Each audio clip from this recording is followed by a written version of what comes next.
আজি দুপৰীয়া ভাতৰ লগত খাবলৈ বনাইছো বিলাহী চাটনি দেই এখিনি প্ৰথমতে ধুনিয়াকৈ ফ্ৰাই কৰি লৈছো তিনটা বিলাহী লৈ লৈছো মই এয়া ধুনিয়াকৈ ফ্ৰাই কৰি লম তাৰ পিছত দিছো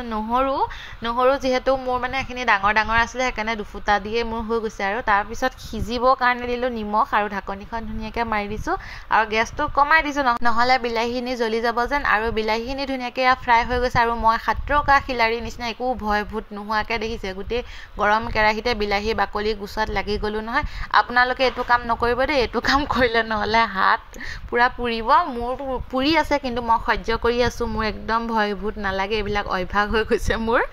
বিয়া হোৱাৰ পিছত আৰু এইবিলাক একো ভয় নালাগে আৰু ইয়া ধুনিয়াকৈ ফ্ৰাই কৰি লৈছো আৰু ডিমহে যে ফ্ৰাই কৰিছো তেনেকুৱা লৈছে এইখিনি নহৰুখিনি নমাই লৈ কিনে নহৰুখিনি পুৰা পিটিকা কৰি আছো আৰু ইয়াৰ লগত লৈছো পিয়াজ আৰু জলকীয়া এইখিনি পুৰা কেঁচাই লৈছো ফ্ৰাই কৰি নাই লোৱা তাৰপিছত বিলাহীখিনি হেতা দি ধুনিয়াকৈ নমাই লৈছো যেহেতু ইমান গৰম হৈ আছে নহয় তাৰপিছত দিলো কেঁচা মিঠাতেল তাৰপিছত ইয়া আমাৰ বিলাহী চাটনি ৰেডি হৈ গ'ল আপোনালোকে পৰঠা ৰুটি ভাত যিহৰ লগত মন যায় তাৰ লগতে খাব আৰু মই খাম আজি এয়া ভাতৰ লগত আৰু ভাতখিনি পুৰা ডিজাইন কৰি সজাই লৈছিলো দেই ইমান এটা ঠিক নহ'লে যিহেতু প্ৰথম আজি ট্ৰাই কৰিছোহে পিছত আৰু হৈ যাবগৈ আৰু আজি মোৰ দুপৰীয়া ভাত ৰেডি হৈ গ'ল আৰু এইটো ভিডিঅ' ইমানতে সামৰণি মাৰিলো বাই